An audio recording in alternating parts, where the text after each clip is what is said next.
त्वदीयपादपङ्कजं नमामि देवी नर्मदे।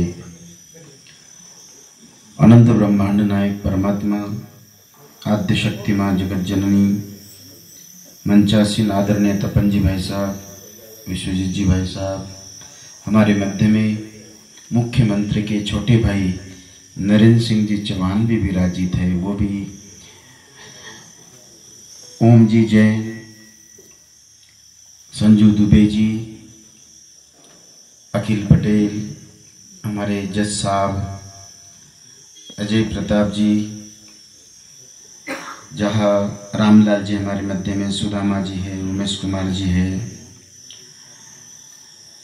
जहाँ हमारी बहन रोतिले जी है, इंद्रानी जी है, कैलाश जी है, राम गोपाल जी है, वंदे महाराज, संतोष जी, मनोज जी, अंजना जी, नवल जी और सभी मेरे माता पिता बहन भाई। आज महाराष्ट्र का, दक्षिण का श्रावण भी चालू है और प्रदोष के योग में आपके बीच में संवाद करने का सौभाग्य, धन्यवाद आपको क्या प्रदान कर दे, लेकिन आप लोगों के प्रेम रूपी प्रवाह में जब हम लोग 183 यात्री बहते हुए चले तो लगा ही नहीं कि हम लोग घरदार छोड़कर 6 महीने घर छोड़कर कहीं दूर है। हर एक क्षेत्र में, हर एक ग्राम में ऐसा लग रहा था कि हम अपने घर में ही रह रहे और हम अपने घर में ही खा रहे। ये आपके प्रेम का प्रमाण है। आप लोगों ने, चाहे रामलाल जी हो या भगवत शरण जी माथुर, मुझे रामलाल जी बता रहे थे कि शाम को उनका सशरीर जब उनको स्वधाम पधारना था तो 4 बजे उनकी बात हुई। जीवन में कभी कभी मैं चिंतन करता हूं, 84 लाख योनियां हैं, 800 करोड़ मनुष्य हैं, 18 लाख योनियां जल के अंदर है, 24 लाख वायुमंडल में है, 22 लाख धरती के ऊपर है और 22 लाख धरती के अंदर है। ऐसे 84 लाख योनियां इस पृथ्वी लोक में ही है। अब एक एक योनि की अगर मनुष्य योनि 800 है, 800 करोड़ मछलियां, मधुमक्खियां, लेकिन हम कितने सौभाग्यशाली है।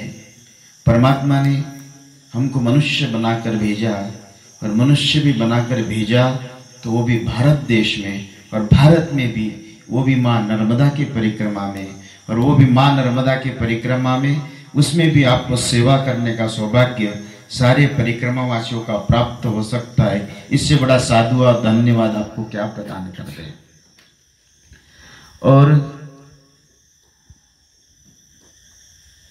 इस जगत में जितना हम लोग परहित सरिस धर्म नहीं भाई, परहित बसई जिनके मन माई। मनुष्य का एक ही लक्ष्य परमात्मा ने बता, 100 के लिए तो पूरा समाज जीता है, लेकिन मनुष्यानाम सहस्रेषु, एक ही व्यक्ति ऐसा होता है कि जिसको मां बुलाकर सेवा करने का सौभाग्य प्रदान करती है। उसमें से आप लोग हो और मां ने वही सौभाग्य पूर्व जन्म कृत संकल्प को उस सेवा के रूप में परिवर्तित करते हुए परिक्रमा वासियों के सानिध्य में रहते हुए अपना जीवन आपने उसी तरह से चलायमान रखने का, और वो भी माँ का जल। हम तो पता नहीं, कोई महाराष्ट्र में, कोई बंगाल में है, कोई कहाँ है, कोई कहाँ है, लेकिन आपका रक्त में नर्मदा जल का वासा है।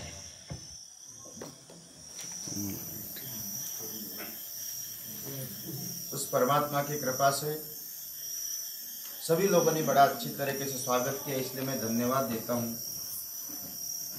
और माँ ऐसी आप लोगों से हमेशा ऐसी सेवा कराती रहे। बाकी सब सुझाव आए, हमने माननीय कई बार आप लोगों ने भी बताया, लेकिन मेरे मन में एक प्रश्न आया।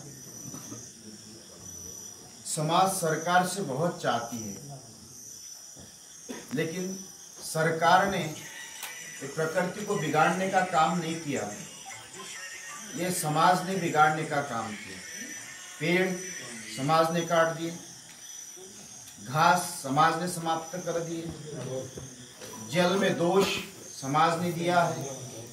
तो मैं आप लोगों से यही कहता हूँ, इसको अगर शुद्ध करना है तो समाज ही शुद्ध कर सकता है, उसके बिना सरकार कुछ नहीं कर पाएगी।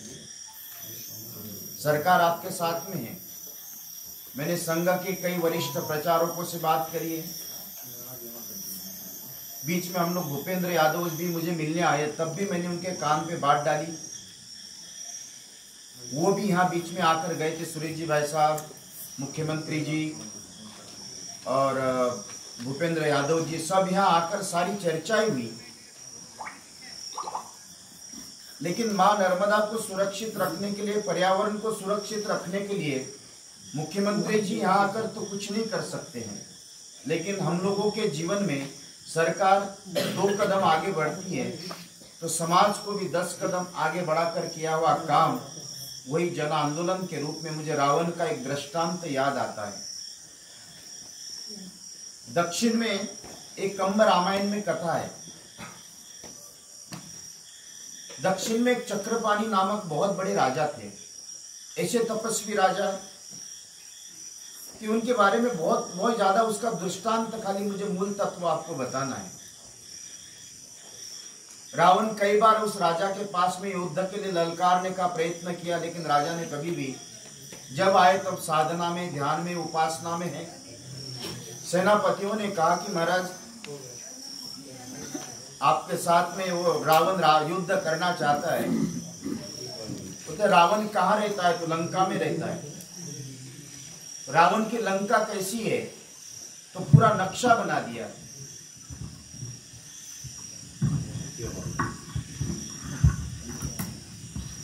नक्शा बनाने के बाद यहां उन्होंने समुद्र किनारे एक दीवार बना दी, यहां दीवार गिराई और लंका के चारों परकोटों में अपने आप गिर गई। विभीषण से पूछा ये क्या हुआ? कहते महाराज आपने वो चक्रपाणी के साथ में युद्ध के लिए ललकारा, अच्छा हुआ उसने दीवार ही गिरा दी। अगर उसने लंका बनाकर समुद्र में डुबाई होती तो यहां की भी लंका डूब जाती। वापिस पुनरपि रावण जब युद्ध करने के लिए आया, राजा तो अपने ध्यान में था, लेकिन हर एक घर का व्यक्ति अपने हाथ में शस्त्र लेकर रावण ने देखा और सेनापति उससे कहते हैं कि जिस राज्य में हर घर में से शास्त्र और शस्त्रधारी व्यक्ति निकलता है, उस देश को और उस राजा को कोई भी व्यक्ति जीत नहीं सकता। यही संदेश रामायण में प्राप्त हुआ है। हमारे जीवन में अगर हम लोग देखते हैं कि आपके घर की झाड़ू भी अगर सरकार लगाने की इच्छा रखते हो, या नगर पालिका का कार्य, कौन सकाज कठिन जग माई, जो नहीं होत तात तुम पाई। एक मनुष्य जीवन में अगर संकल्प करते हुए, हम लोग 183 यात्रियों की चिंता करते हुए, हम 5 जनों की चिंता हो रही थी, लेकिन आप लोगों के प्रेम के परिणाम स्वरूप हमारे 183 यात्री 6 महीने 120 जगह पे अल्पाहार, शयन, भोजन, हर एक जगह पे हमको चिंता नहीं रही। लेकिन किसी को तो मेरुमणि बनकर चलना पड़ेगा, कोई तो संकल्प लेकर चलना पड़ेगा। और संकल्प लेकर अगर चलता है तो मुझे लगता है कि मनुष्य के जीवन में ऐसा कोई भी कार्य नहीं है। जिस दशरथ ने संकल्प लिया तो विश्व नायक उस विष्णु भगवान को भी पुत्र बनकर, राम बनकर आना पड़ा। ऐसे कई उदाहरण आते हैं। मनुष्य अपनी शक्ति, साधना, सत्यता, समर्पण, शुद्धता, अगर अपने अंतरंग को समझ जाए, साधनात्मक मार्ग में अगर तो निरंतर चले, सततम कीर्तयन्तु मां।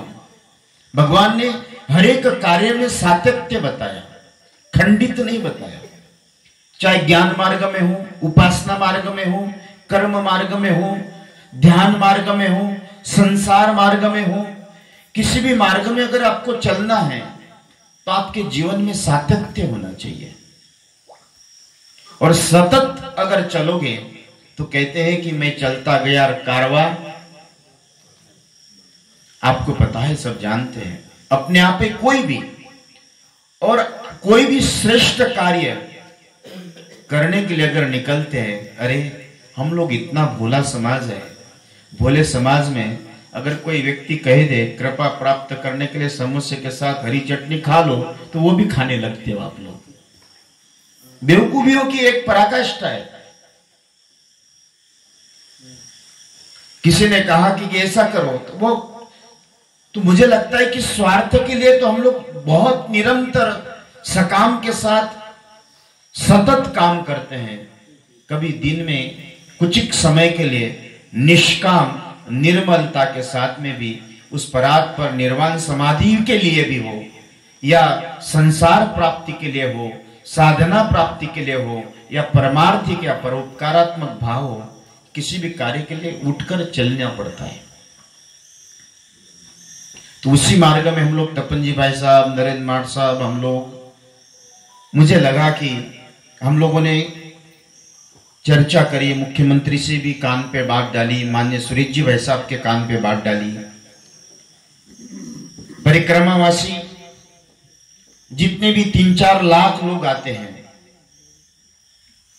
हर एक 25 किलोमीटर के ऊपर रैन बसेरा हो, उनकी भोजन शयन की व्यवस्था हो। उन्होंने, माननीय सुरेश जी सोनी ने मुझे कहा कि महाराज जी वो कहां का बन सकता है, किस जगह पे बन सकता है, आप हमको आकर बताइए। भूपेंद्र यादव जी भी इसके लिए तैयार है। तो सब लोगों ने कहा कि आप खाली आकर बताइए, लेकिन भोजन बनाकर खिलाने का कार्य सरकार तो नहीं कर सकती है, समाज आधारित तो ही होना पड़ेगा। उसके लिए कमेटी बनानी पड़ेगी, उसके लिए कोई किसी को, संसार के लिए आपने, मैं यही कहता हूं कि हर एक व्यक्ति यहां 50, 100, 150 बैठे हैं। अगर घासीराम मांझी जैसा व्यक्ति अगर पहाड़ तोड़ सकता है, तो आप लोग 10, 20, 25, 50 लोगों को रोज भोजन तो करा सकते हो। उसकी व्यवस्था सारी होगी। व्यक्ति क्या होता है कि अपने, मुझे एक दृष्टांत याद आता है कि हमारा समाज कैसा है। क्रिश्चियन समाज के लोग घरदार परिवार छोड़कर 200-200 साल पहले अमेरिका जैसा ऐश्वर्य छोड़कर वंचित, पीड़ित, दुखी, शोषित क्षेत्र में आकर सेवा का प्रकल्प लेकर उन्होंने हजारों लाखों आज क्रिश्चियन बना दिए। वो भी हमारे माथे के ऊपर बैठकर काम किया, लेकिन हम लोग उसके लिए कोई सोचने के लिए तैयार नहीं, और सोचते हैं कि हम सरकार की तरफ ही देखें। 200 साल पहले कोई फ्लाइट की व्यवस्था नहीं थी। हो सकता है अमेरिका से यहां आने में 2-4 महीने लगे होंगे उनको। क्या क्रिश्चियन बने हुए लोगों के पास हम कभी जाकर चिंतन करते हुए उनको अपने आत्मानुभूति, आत्म जागृति, स्वाभिमानात्मक भाव उनके साथ संवाद करते हैं?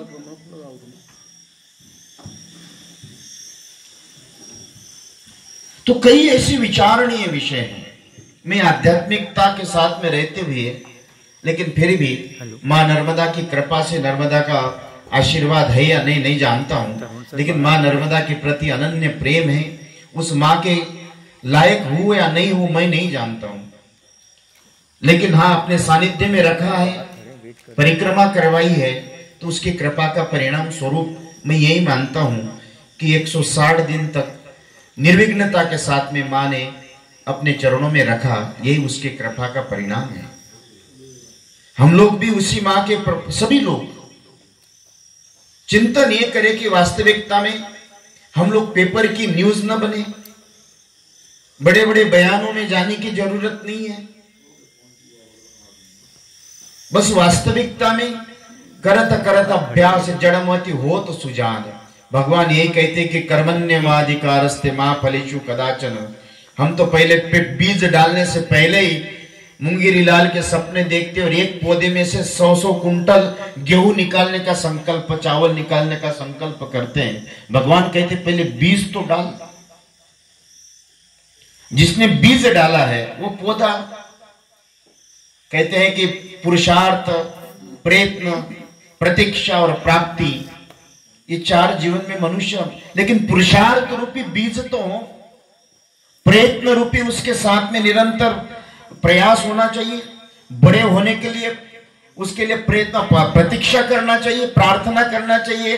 या साधनात्मक संसारात्मक जीवन में रहने वाले व्यक्ति जो वेट इन वॉच हम लोग कहते हैं, जिसने बीज डाला है, जिसके लिए उसको बड़े होने के लिए प्रयत्न किया है, प्रतीक्षा की है, उसको फल तो अपने आप प्राप्त हो गई। इसलिए कोई भी कार्य, मैं कोई सरकार का प्रतिनिधित्व नहीं है, मुझे कोई सरकार से कुछ चाहिए नहीं है। हमने उस दिन भी, जहां के कई लोग हो सकते मुख्यमंत्री जी से भी कहा कि ना किसी प्रकार से कोई हमको कुछ चाहिए नहीं है, हमको कोई पद नहीं चाहिए। लेकिन परेशानियां तब होती हैं जब जिसको मां मानते हैं उसी मां में हम लोग बड़े समझदार पढ़े लिखे गंदगी डालते हैं। आंखों से देखते हुए किसी को टोकने का प्रयत्न नहीं करते हैं।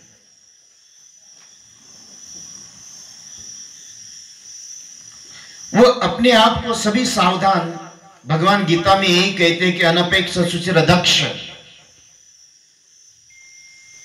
हम लोग अपने समाज, आप अपने परिवार से लेकर 100 पुत्र 100 परिवार जो इर्द गिर्द 2-4 लोग हैं, उनका चिंतन हमारे लिए बहुत रहता है। और बाहर भी जाते तो हम लोग अर्थकालेन कस्य माता कस्य पिता कस्य भार्या सहोदरा अर्थकालेन संबंधा। तो इससे उठकर कभी थोड़ा सांसारिक जीवन से थोड़ा सा, मैं चाहता हूं कि 24 घंटे में से अगर आप 23 घंटे अपने संसार के लिए सोचते हो तो कभी हो सके तो 1 घंटा देश और समाज के लिए भी चिंतन हो। ये परोपकार है, ये परमार्थ है, यही साधना है। और यही स्वयं को प्राप्त करने की, वो कहते हैं कि एक काशी में राजा थे, उनका नियम था कि गंगा जी में रोज 100 लीटर दूध बहाने का। एक दिन राजा बीमार हुए, अपने प्रधान के साथ भेज दिया। एक गांव में जाते समय कई लोग दिनों के भूखे थे, उस प्रधान ने 99 लीटर दूध सारे ग्रामवासियों को पिलाया और 1 लीटर दूध गंगा जी में प्रवाहित किया। राजा को पता चला, प्रधान को सूली पर चढ़ाने की तैयारी हो गई और राजा ने पूछा क्यों? जैसे सूली के ऊपर चढ़ाते समय तत्क्षण मां गंगा प्रकट हो गई और कहते, अरे राजा, इस प्रधान ने वो कार्य किया, 99 लीटर दूध मुझे दिया और 1 लीटर दूध पानी में चला गया। तो हमारे जीवन में हम लोग चाहते क्या है? हम करना क्या चाहते हैं? हमारा उद्देश्य क्या है? कभी आप अपने आप को दुनिया की देखने के बाद मुझे लगता है कि कभी अपने आप को थोड़ा सा, मैं कौन हूं, मेरी आइडेंटिटी क्या है? अब मुझे उत्तम स्वामी जी नाम दिया, ईश्वरानंद जी नाम दिया, मेरे माता पिता ने नाम दिया। गर्भ में मेरा नाम क्या था? उसके पहले क्या हूं? और ये शरीर जब प्राप्त हुआ, मरने के बाद कहां जाऊंगा?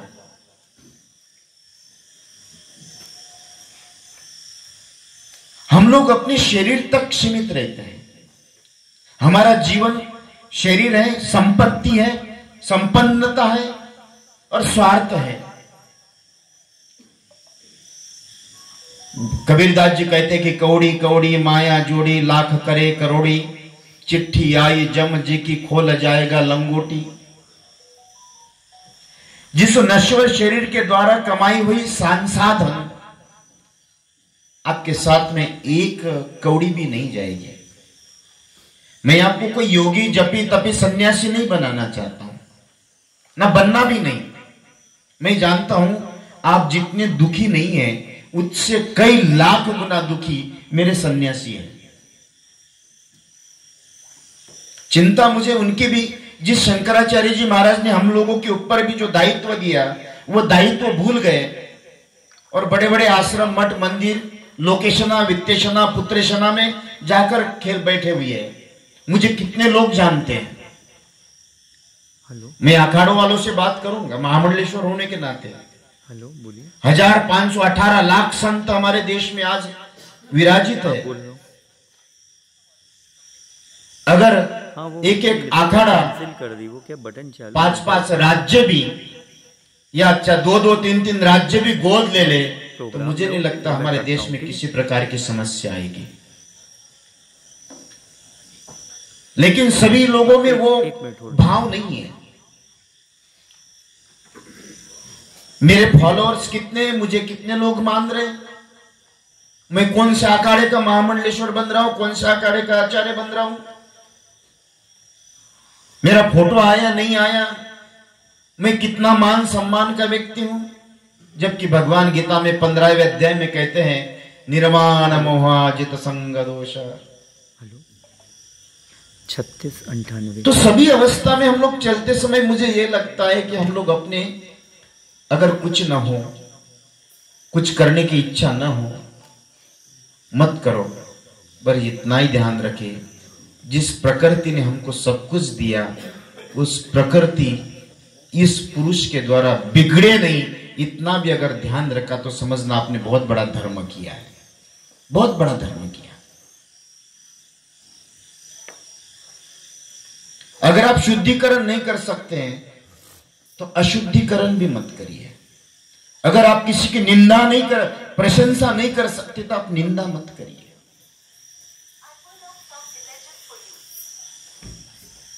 नहीं तो कई प्रकार की चीजें हमारे अंतर मन में हम लोग देखते हैं, स्वभाव में लगता है। लेकिन श्रोताओं, मैं कोई ज्ञान देने के लिए या ज्ञान झाड़ने के लिए नहीं आया हूं। मैं इतना ही चाहता हूं, इस मां नर्मदा के जहां से उद्गम स्थल हुआ है, जहां से जहां थोड़ा सा बीज निकलकर पूरे गुजरात का सिंचन करते हुए सरदार सरोवर जो विशाल रौद्र रूप में प्रदर्शित होता है, उसका बीज अगर कहीं है तो अमरकंटक में है। इस मां ने मार्कंडे को आत्म तत्व प्रदान कर दिया, आत्मज्ञान प्राप्त करा दिया। नर्मदा पुराण में ऐसे कोई देव नहीं है, ब्रह्मा विष्णु महेश 33 प्रकार का प्रतिनिधित्व करने वाले ऋषि मुनि साधु संत महात्मा दृश्य अदृश्य जिस मां के चरणों में बैठकर अपनी जो जो मनोवांछित फल है वो प्राप्त नहीं हुए, वो मां नर्मदा जहां आनंददायिनी है, नर मतलब आनंद, जहां नर आनंद को प्रदान करने वाली, ब्रह्मभूत प्रसन्न आत्मा प्रदान करने वाली, आत्मानुभूति प्राप्त करने वाली, परमात्मा की प्राप्ति करने वाली और ब्रह्मांड में हर एक वस्तुओं को प्राप्त कराने का स्थान अगर कहीं है तो वो मां नर्मदा को कहते हैं। उस मां नर्मदा के चरणों में हम लोग बैठकर, मैं यही चाहता हूं, चाहे गुजरात सरकार हो या मध्य प्रदेश सरकार हो या महाराष्ट्र सरकार हो, पूरे सरकारों से मैं चर्चा भी, तपन जी भाई साहब, नरेंद्र माठ साहब, सुरेश जी भाई साहब, शिवराज जी, अभी उस दिन हमारे नर्मदा परिक्रमा की पूर्णाहुति में वो भी शिवराज जी भी थे, भूपेंद्र यादव जी, सभी से संवाद करते हुए और आप लोगों से संवाद करते हुए इतना ही जरूर सोचे कि आप लोग 23 घंटे संसार को प्रदान कर दीजिए, रोज 1 घंटा मां नर्मदा को प्रदान कर दीजिए। मुझे लगता है नर्मदा अपने आप ही शुद्ध हो जाएगी और नर्मदा में अपने आप ही नाना प्रकार का प्रवाह चालू हो जाएगा। अब ठीक है, हर एक व्यक्ति की अपनी अपनी मानसिकता है। चीटी को लगता है कि मैं सर्वश्रेष्ठ हूं, हाथी को लगता है मैं सर्वश्रेष्ठ हूं। हर एक व्यक्ति का आप अपना गुण है, आप अपनी विचारधारा है, आप अपना भाव रखता है। हर एक व्यक्ति का आप अपना विचार, स्वतंत्र विचारों के साथ चलना, ये उसका स्वभाव भी है। लेकिन मुझे लगता है कि परमार्थ के लिए एक सूत्र में होकर चले। अनेक प्रकार के सूत्र आपके साथ में हैं, कई प्रकार के जीवन हो सकता है। एक माँ का दूध पीकर 5 भाई वही एक बुद्धि के नहीं होते तो समाज को एकत्रित करना बहुत कठिन होता है। लेकिन फिर भी सरकार से यहाँ माँ नर्मदा, और मैं ये कहता हूं कि यहाँ नगर पालिका अध्यक्ष हैं, हमारी एसपी महोदय है, मैं कलेक्टर साहब से भी कहूंगा कि एक जरूर बैरिकेड्स लगाकर, तपन जी भाई साहब यहाँ जैसे कहा कि यहाँ के विकास के लिए सभी लोग हर एक क्षेत्र से ये ईंट पत्थर सीमेंट के बड़े बड़े जंगल बनाने के बजाय मुझे लगता है स्वयं न खादन्ति फलानि वृक्षम, बड़े बड़े पेड़ों के जंगल अगर बन जाए तो पर्यावरण भी सुरक्षित रहेगा और पृथ्वी में जो ग्लोबल वार्मिंग की चर्चा हो गई वो भी शांत हो जाएगी। और उसकी शुरुआत इस मां नर्मदा तट से लेकर, उद्गम स्थान से लेकर पूरे विश्व में उसका संदेश प्रदान कर दे, वो दायित्व आपके ऊपर देता हूं। हर एक व्यक्ति 5-5, 10-10 लोगों को, और ज्यादा कुछ ना करे। रोज एक वृक्ष नहीं लगा सकते तो महीने में एक तो लगा सकते हैं।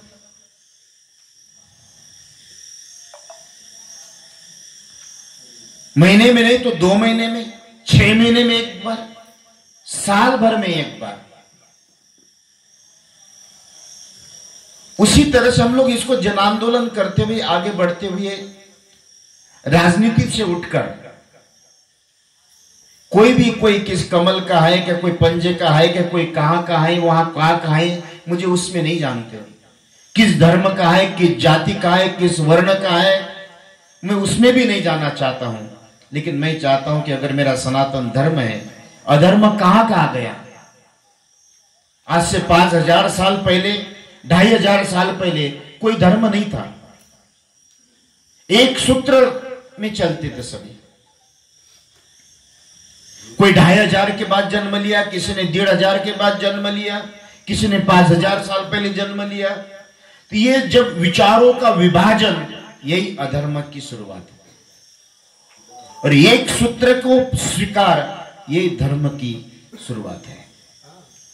तो हमारे जीवन में मुझे लगता है कि राजनीतिक नाना प्रकार के रास्ते आप हो सकते हैं, लेकिन सभी लोग मां नर्मदा के चरणों में सब एक होकर चले, एक सूत्र में बांध कर चले। बस मां है, मां की सेवा करना है। प्रयत्न करें कि हर एक व्यक्ति मां के चरणों में किसी प्रकार की अशुद्धि न हो, वृक्षों का रोपण हो, उस पहाड़ का संरक्षण हो। और जहां मुझे लगता है यहाँ बड़े बड़े आश्रम बनने के बजाय झोपड़ियां बनाए। अगर आश्रम भी बनते हैं तो अगर उसके ऊपर उसी तरह से उसको संदेश दिया जाए कि अगर 2 पेड़ काट दिए तो उसको 100 पेड़ लगाने का भी संकल्प उसके पहले से एक घोषणा पत्र में हो, तो कई प्रकार को सावधानी रखते हुए आप लोग, मैं थोड़ा सा हो सकता है कोई कड़वा भी बोल गया हूं या किसी प्रकार से कोई आप लोगों के मन में किसी शब्द के द्वारा अगर हर्ट हुआ हो तो उसके लिए मैं माफी क्षमा चाहता हूं। लेकिन धर्म के साथ में चलकर मां नर्मदा की आप लोग बड़े भाग्यशाली लोग हो। मां के चरणों में आपने जन्म लिया और मां के जल को ग्रहण करते हुए कहते हैं कि तुंगा का पान, गंगा का स्नान, तुंगा हम्पी में जहां मां अंजनी के दूध से निकली हुई तुंगा नदी है, वो बड़ी लंबी कथा है, उसमें नहीं, वो उनका तुंगा का पान, गंगा का स्नान और नर्मदा का दर्शन, ये आपको मोक्ष प्रदान करती है। मैं मोक्ष की चर्चा नहीं करूंगा, स्वर्ग की चर्चा नहीं करूंगा। अब स्वर्ग की चर्चा क्या करें? जिसने देखा है वो बोलता नहीं है, जिसने नहीं देखा वो बोलता है। शास्त्र तस्मात् शास्त्रम प्रमाणम, मुझे लगता है कि संसार में ही इस मृत्यु लोक में वो कहते हैं कि दीर्घ संसार रोगस्य विचारम महाऔषधि, इस विचार रूपी अमृत पान करते हुए अपने जीवन में संसार में ही मोक्ष का स्वर्ग का आनंद ले, और मोक्ष का और स्वर्ग का आनंद तत्प्रसादात परम शांति वो मां नर्मदा के चरणों में प्राप्त हो सकती है। और वही मां नर्मदा के चरणों में हमने भी 160 दिन तक, पहले 15 साल पहले परिक्रमा करवाई, ये बाब इस साल 2021-22 में हमको मां ने परिक्रमा करवाई। मैं आपको इतना विश्वास दिला सकता हूँ, मैं आपको कोई छल कपट झूठ बोलकर आप लोगों से कोई छीनना या झूठ बोलना मेरे स्वभाव में नहीं है। इतना कह सकता हूँ मेरे श्रोताओं, जितने भी पुराणों में, शास्त्रों में, वेदों में हमारे संत साहित्यों ने बताया है, ये सारे के सारे देव, साधु संत महात्मा मां नर्मदा के तट के ऊपर उपस्थित है। बस थोड़ी आंखें खोलो और देखने का प्रयत्न करो, मां अपने आप आपको प्रदर्शन करा देगी। ऐसा नहीं, कई ऐसे सिद्ध योगी जपी तपी वहां विराजित है। बस अंतर मन को शुद्ध करे। भगवान कहते हैं निर्मल जन मन सोई मोय पावा, अदेष्टा सर्वभूताना मैत्र करुण्य वच। अपने अंतर मन को अगर पवित्रता के साथ में, थोड़ा सा शुद्धता के साथ में अगर चलोगे तो निश्चित रूप से जिस भाव में अगर भगवान के दर्शन भी ना हो तो शुद्ध ही अंतकरण तो आपके अंतर मन में प्राप्त हो ही सकता है। और शुद्ध जिसका भाव हो जाए, यही मनुष्य के जीवन में परमार्थ को प्राप्त, ईश्वर को प्राप्त करने का लक्षण बताया। आप लोग नर्मदा के तट में निश्चित रूप से ईश्वर की प्राप्ति करते हुए हमारे सभी परिक्रमावासियों की बहुत बहुत तन मन धन के द्वारा, चाहे रामलाल जी हो, रोते अब जहाँ सुदामा जी हो, अखिल बाबू हो, इतने लोगों ने इस कार्य के लिए 10-15 हजार लोगों ने, उस छोटे से बालक ने 2.5-3 साल का बालक, मैं, नरेंद्र माठ साहब, तपन जी भाई साहब, विश्वजीत जी जा रहे थे और वो छोटा सा बालक दौड़ते हुए, उसको ये भी पता नहीं था कि मैं 10 रुपए और बिस्किट का पैकेट देता हूं, उस बालक ने भी मुझे 2.5 रुपए देकर गया। ये नर्मदा का वो, उसी के कारण तपन जी भाई साहब ने, हम लोगों ने उनके माता पिता को तपन जी भाई साहब बुला रहे, आ नहीं रहा, लेकिन वो बालक दौड़कर आकर, मुझे लगा कि ये मां नर्मदा ने उसको प्रेरणा दी। और एक गांव में हम लोग गए, बड़े सेठ थे, पेट्रोल पंप था, कई प्रकार की एजेंसियां, हमको 15 मिनट रोका उसने, नरेंद्र साहब, और आपको पता होगा उसने मुझे 1 रुपया प्रदान कर दिया। नरेंद्र माठ साहब कहते कि भाई महाराज जी आप कहो तो मैं इसको 500 रुपए दक्षिणा में दे दूं। मैंने कहा ये जरूरत नहीं है, लेकिन फिर भी भाव है इस मां के प्रति, आप सभी का भाव, और आप लोग यही प्रार्थना करें कि मां मेरे द्वारा हो चाहे न हो किसी की, लेकिन जल्दी से जल्दी ये सरकार हर एक 25 किलोमीटर के ऊपर रेन बसेरा और भोजन की व्यवस्था, और आपने जो जो भी सुझाव दिए उस सुझाव के ऊपर पूर्ण काम करे, और यहाँ मां अमरकंटक में किसी भी प्रकार से अन्यत्र काम न हो, और वास्तविक नैसर्गिक सौंदर्य यहाँ बना हुआ रहे। मैं सरकार को भी, कलेक्टर से भी कहूंगा, कुछ घर, कुछ क्षेत्र छोड़कर खाने का प्रयत्न करे।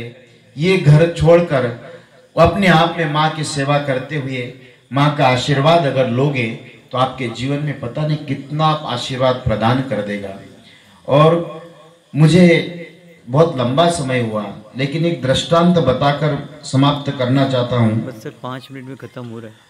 मैं महाराष्ट्र में कथा करने के लिए गया था। वहीं रहिए, मैं लेके आता हूँ। 2009 की बात है। एक बहुत गरीब भाई साहब, भिखारी व्यक्ति, वो व्यक्ति मेरे पास आया, और आने के बाद वहां मंदिर का काम चल रहा था। मेरे से कहते हैं कि महाराज जी मेरे पास 1.25 लाख रुपए हैं, मैं इस गेट और मंदिर में देना चाहता हूं। मैंने कहा कि भाई तेरे पुत्र बेटी तेरे शरीर के ऊपर धोती फटी हुई है, ये तू अपने घर परिवार, घर भी तेरा झोपड़ी घास का है, क्यों देता है? तो मेरे से कहता है, महाराज जी मैं आपसे ज्ञान लेने के लिए नहीं आया हूं, मुझे ये बताओ कि ये दान कैसे दिया जाता है। मुझे भी लगा कि इसके धर्म के कार्य में हमको नहीं आना चाहिए। वहां के सारे जहां के ट्रस्टी थे उनको बुलाकर कहा कि ट्रस्टियों ने भी कहा कि मत दे, बोले आप ले या मैं पड़ोस वाले गांव में देकर आऊं। मैंने कहा कि उसकी इच्छा है, लो। उसने 1,25,000 रुपए की रसीद काट कर ली, मेरे पैर पड़े और कहते, महाराज जी मेरी इच्छा है, इस कथा में पहले दिन से संकल्प लिया था, ये तीसरा दिन है, इस कथा में मेरी मृत्यु हो, ज्यादा आयु नहीं थी। 7वें दिन में परीक्षित का मोक्ष हुआ।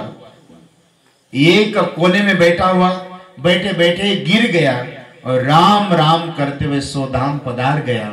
तमेव गच्छम शरणम सर्व भावेन ये यथामाम प्रपदम ते तास्तैव भजाम्यहम् करहु तिनकी सदा रखवाली। परमात्मा के प्रति अगर आपका समर्पण है तो ये वो उस पराग पर परमात्मा उसको स्वीकार भी करता है, वो देखता भी है। और अपने जीवन की शुद्ध अंतकरण के साथ मैं यही कहता हूं कि भगवान के पास जब जाओगे तो भगवान पूछेगा कि तुझे मनुष्य बनाया, धरती पे भेजा, क्या लेकर आया, क्या किया है, कैसा रहा है, वो थोड़ा सा चिंतन करते हुए आगे बढ़े। आप लोगों ने मुझे सुना, परमात्मा से, माँ से प्रार्थना करता हूँ कि आपका जीवन में यश, कीर्ति, सफलता, संपन्नता, समृद्धि माँ आपको प्रदान करा दे, आपके जीवन में अनेकों मनोकामनाएं पूर्ण करा दे और हमेशा ऐसे सेवा भाव आपके जीवन में बनी रहे। आप लोगों ने कई दिनों तक अनूपपुर जिले में लगातार हमारे परिक्रमावासियों की सेवा की, धन्यवाद। उसके लिए बहुत छोटा शब्द है, मैं उस तरह से आपको क्या प्रतिरूप और प्रति उत्तर या उसका उतारा कैसे कर सकता हूं, बस शब्दों के द्वारा ही स्वीकार करते हुए परमात्मा से उसी का प्रतिरूप, मेरा जो भी पुण्य प्राप्त हुआ होगा उसमें से मेरा पुण्य आपको लगे, ऐसी सेवा आपके हाथ